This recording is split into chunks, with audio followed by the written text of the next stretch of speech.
Say we're given a set of values 100, 105, 110, and 115 to infinity. So we can look for trends in these numbers. From 100 to 105, we can see that it's plus 5. 105 to 110 is also plus 5, and the trend continues. This is what's known as an arithmetic sequence. And so this is when each value is added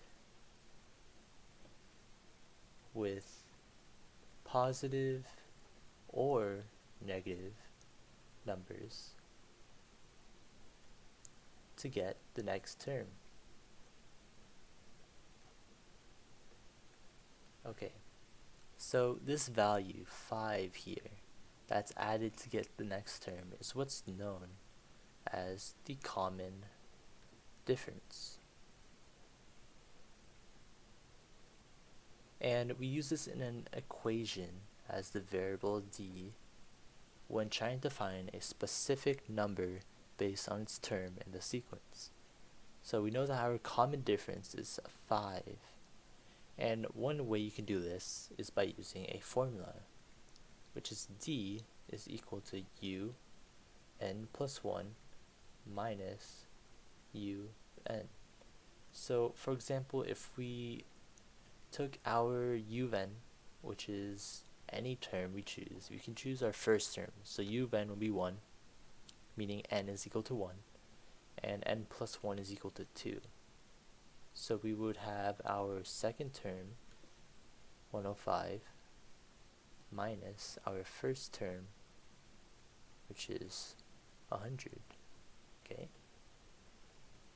So our common difference is 5.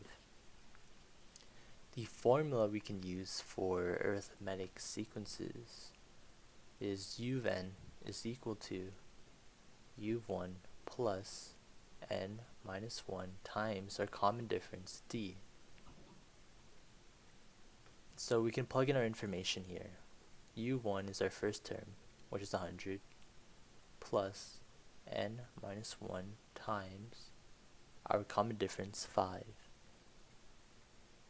Okay, and we get 100 plus 5n minus 5, which is 95 plus 5n.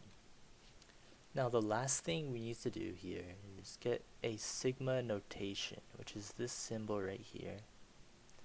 And in this symbol we have to identify a lower bound and an upper bound.